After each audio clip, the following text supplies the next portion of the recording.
So good morning and welcome. My name is Reverend Dr. Ron Fox, and I'm welcoming you to the Sunday morning celebration for the Center for Spiritual Living, Space Coast. And if anybody that's watching this has never been to a Center for Spiritual Living before, we believe there's one God, many paths to that God, and we're here to love, honor, and support you no matter what your divine path is. And the Center for Spiritual Living Space Coast is a safe haven for people of all beliefs and lifestyles. Whoever you are and wherever you may find yourself on your journey of faith, you're welcome here. This morning, we're going to begin with Reverend Jenna Watkins opening us with a prayer, and then Ed Powers, one of our congregants, doing a reading. So Jenna. I invite you to settle back in your chair, get comfortable, close your eyes if you like, and just move into that stillness where we resonate so closely with the truth of our being. We resonate with the awareness that we are made in the image of Spirit, of God, of the High Holy One. Be still and know that we are the hands and heart of the One Most High. And that which is in the heart of Spirit flows through each and every heart of humanity. And as we be still and connect into that heart space, we feel and allow that unconditional love to flow in, as, and through us, healing every aspect of our own beingness and healing every person who comes in contact with us. For love is the great healer of life. Love is always the answer. And I know that each and every member of this community, whether you be on this call right now or watching this video at another time, we are all connected in love.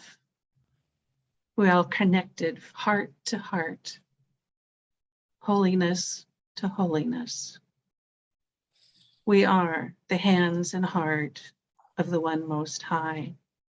And I give thanks for your presence in this community of love, for it allows us to be a brighter, shining energy of wholeness and healing for the world. And I give thanks for Reverend Dr. Ron Fox, for I know that he always shares something to delight, something to inspire, something that makes us say, wow, or aha, or and we grow more deeply in understanding that we are one with Spirit, that we are one with each other, and that we are the love to be expressed. We are the love. And I give thanks for this moment, and so it is. So it is.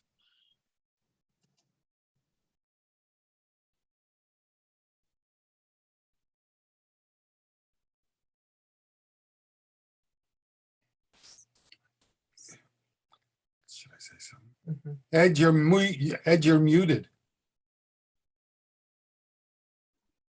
Sorry about that. My happiness and yours. There is no more important thing to understand in my life, or you and yours, than our own happiness. Happiness is the reason for everything. Everything.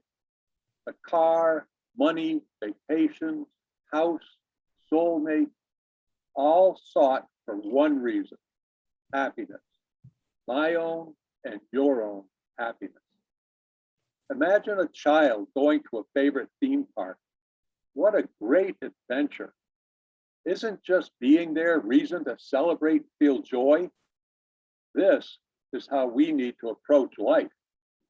However, if I thought that I had to ride every ride, sit at the front of each car or train and meet every costumed character, then even if I achieved everything I wanted, I would have turned it into a chore, and it would be far less fun than if I had just viewed every moment as a gift.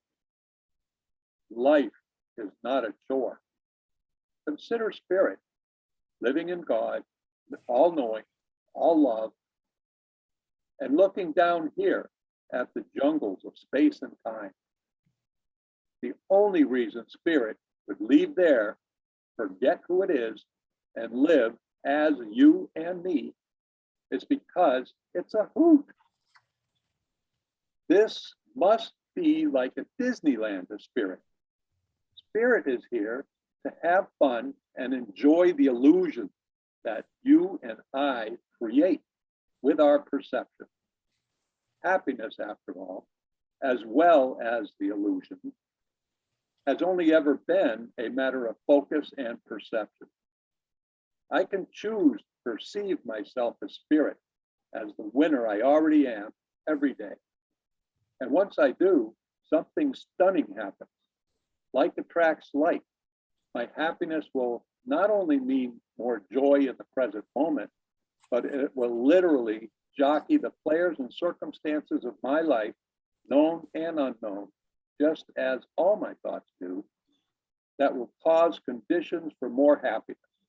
It all starts happening faster and faster, because when I'm happy, I resist less, play more, worry less, try harder, show up, take action, dream bigger, all of which makes the adventuring through the illusions and believed in limits that much more fun.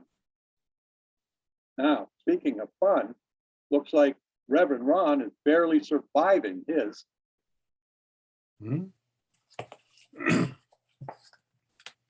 So thank you, Ed and Reverend Jenna.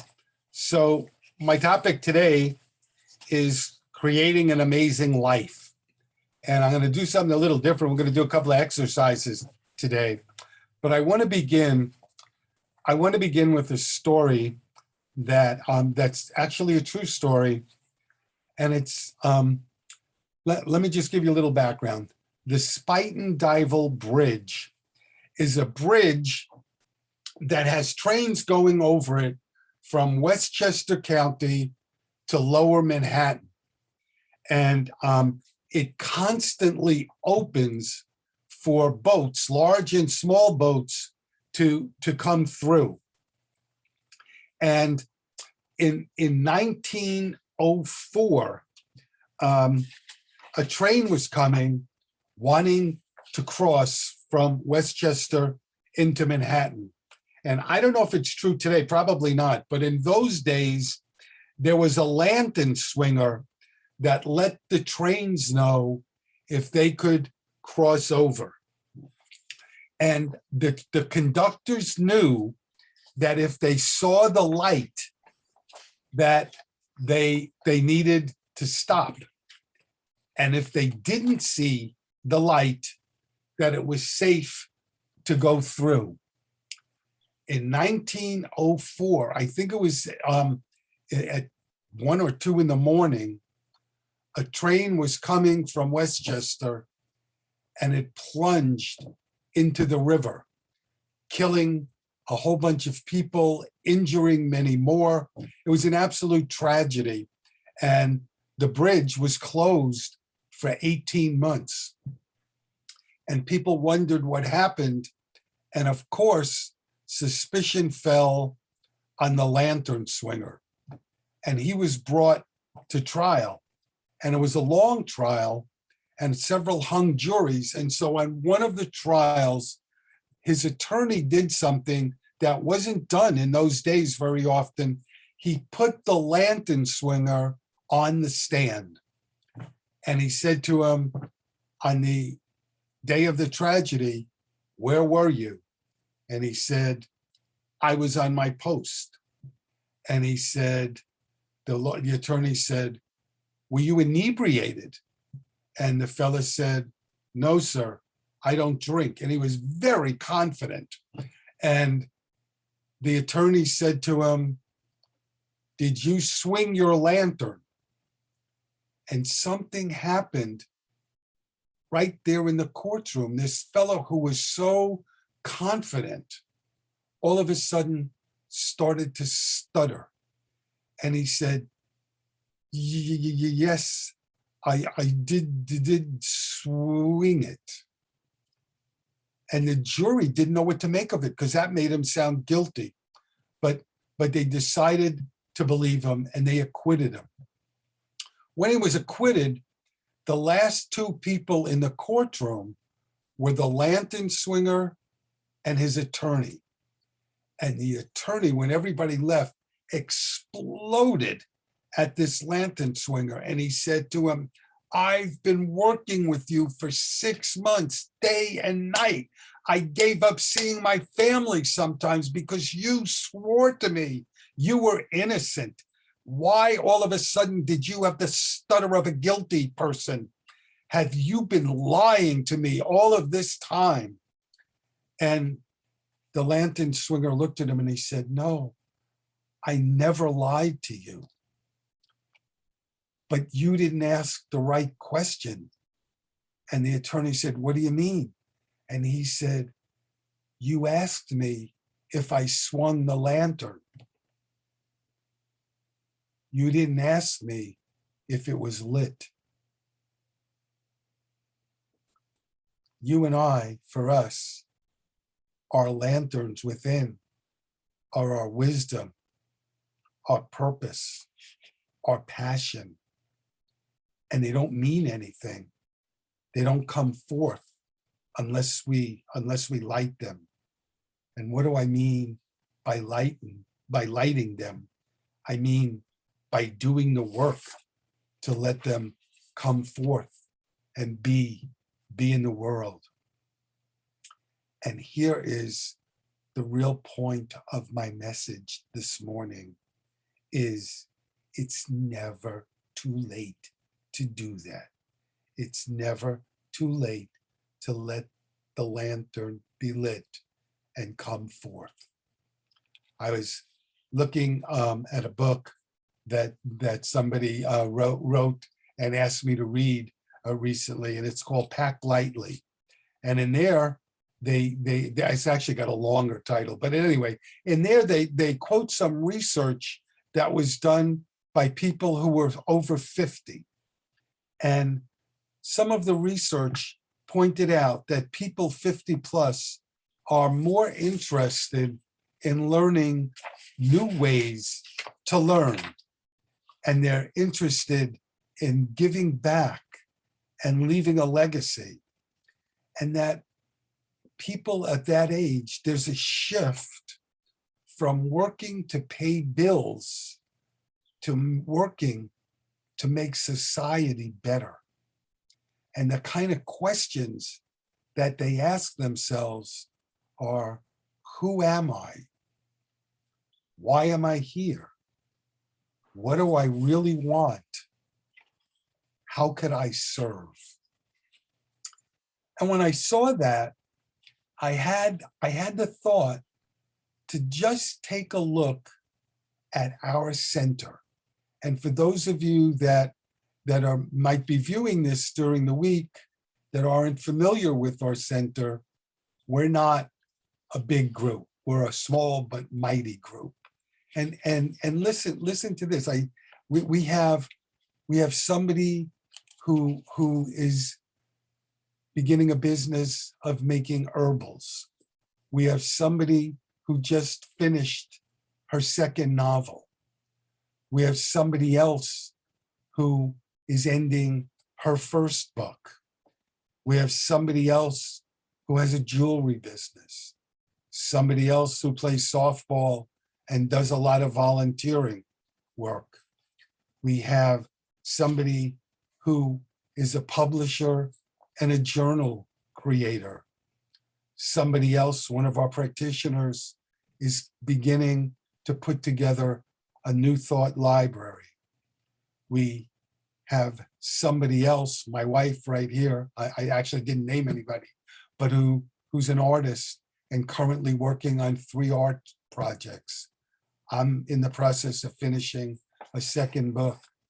We have somebody else that spent the last year and a half or so learning hypnosis and is beginning a hypnosis business. All of that, again, we're a small center, but it says to me, life, creativity doesn't stop at 50, 60, 70, whatever. You know, Nietzsche once wrote, those who have a why to live can live with any how. Viktor Frankl showed us what that means. Reading a book now, Becky's just finished it and I'm reading it, called What Do You Want to Be When You Grow Up? And in the book, the authors write, everybody has been made for some particular work, and the desire for that work has been put into every heart. And they write, they give us 3 simple steps to unlock our purpose in life. 3 simple steps to unlock our purpose in life. The first one is find out how you want to help. Find out how you want to help. Ask yourself, what are my gifts? What do I love to do? What are my gifts? What do I love to do? The second step is find out who you want to help. Ask yourself, is there something that touches me so deeply it keeps me up at night? Is there something that touches me so deeply it keeps me up at night? And the third piece is know what energizes you and what drains you. Ask yourself, what am I willing to sacrifice for? Purpose is our why. It's the reason we get up in the morning. It helps us to tap into our resources, to tap into our gifts. You know, we spend our adult life working on what we wanted to be, and now it's time to work on who do we want to become? Who do we want to become? You know, if you don't share your purpose, not only do you lose it, but we all lose it, because everybody's purpose is unique. So before we do one of the exercises I want to try, I wanted to give you kind of a definition of passion. And I think I might have talked about this years ago, but Maurice Sendak, I guess, got a letter from a young boy who was a fan of his. And so he sent this young boy a card with an original Maurice Sendak drawing on it. And a few weeks later, he got a letter back from the little boy's mother, who told him how much he enjoyed Sendak's picture. She said he saw it, he loved it, and he ate it. That's how much he loved it. That's passion. So I wanted to try a little exercise here. It's a technique for reaching into our inner wisdom. So, and you know, we're not going to be able to do all, well, we're going to do all of it, but you know, you might want to pick up on this later. So if you're comfortable, I just would say, I'm sure you're sitting in a comfortable place, but just close your eyes. Close your eyes and visualize a corridor. And know that this corridor is a safe place. there are several doors along the walls. And you notice that there's a door on the left that's labeled the Hall of Wisdom. Open the door and go in. In the room, it looks like a small movie theater. The seats are really comfortable. And when you sit down, you notice there's a keyboard at your fingertips. Type in the question you wish to address. What is it you'd like to know? Do you want to know, get an idea of your purpose? Do you want to get an idea of how to bring it forth? Whatever it is, type in the question. And then look at the screen. Your answer will be there. I'll give you a minute.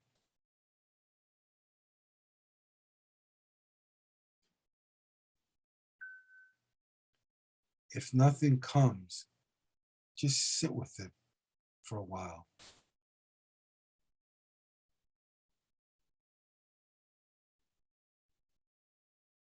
Very often, your answer will surprise you. And the reason for that is it's coming from beyond our literal mind.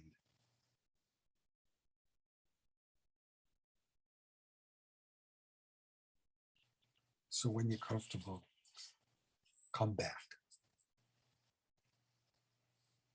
Ernest Holmes, who founded the Centers for Spiritual Living, wrote, "We must wait and listen, then go about our outer business with the inner conviction that we're being led into a more perfect expression of life.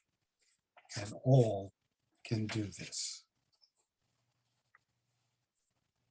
So I want to do another meditation later, but what I want to do right now is a really interesting exercise that I know Becky and I have tried. And it's I read it in a book titled Callings, and it's by a lady named Dina Metzger. And so think about this now as we go through it. She says, imagine the dream police are going to arrive at your house in 20 minutes, and everything in your life you haven't written down will evaporate. You have 20 minutes to preserve what is most important in your life. 20 minutes. And it could be a thing, or it could be anything you want it to be. But ask yourself, what sustains you? What is essential to you? What can you not live without? Remember now, whatever you forget will disappear. What will you keep? What is most important to you? Think about that. What is most important to you? What are you going to make sure that you keep?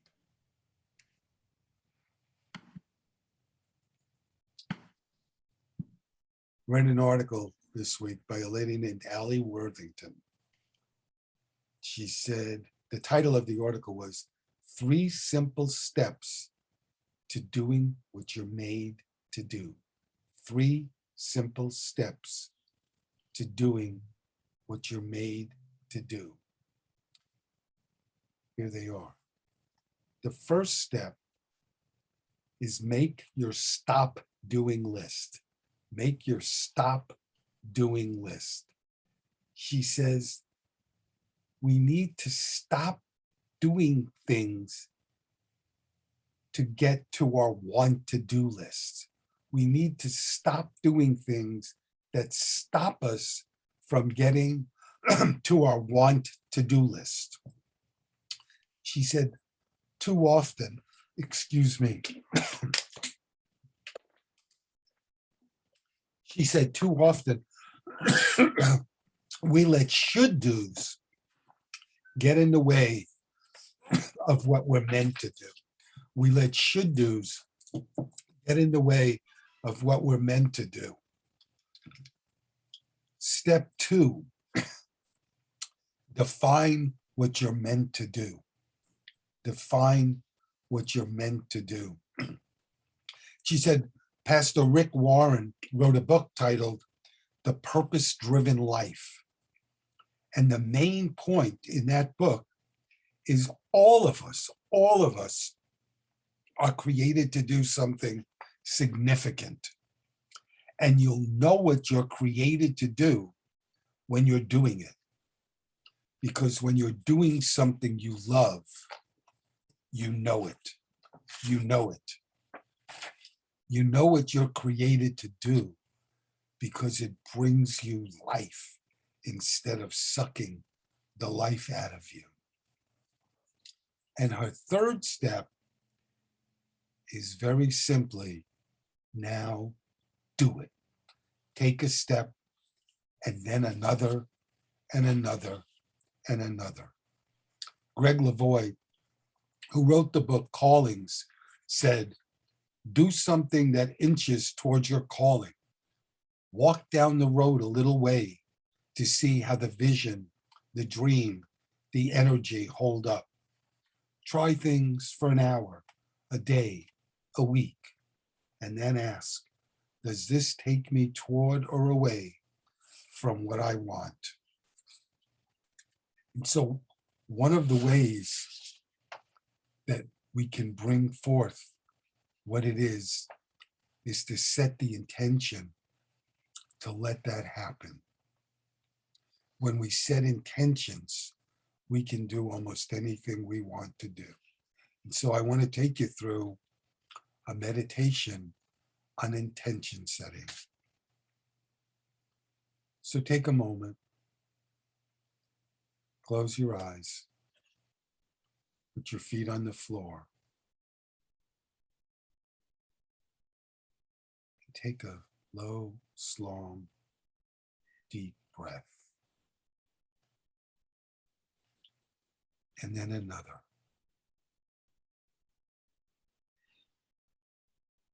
And then when you feel centered and relaxed, bring into your mind an area of your life that you would like to transform.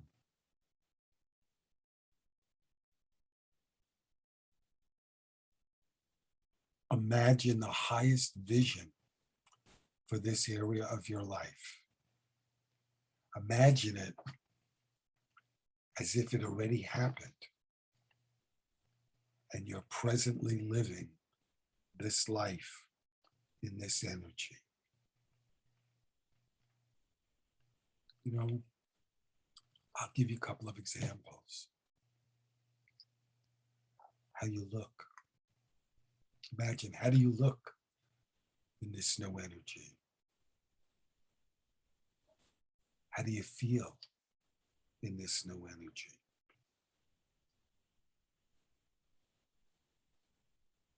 What are you doing?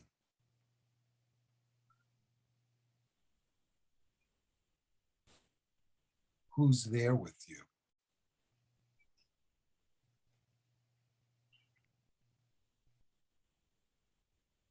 What is happening around you?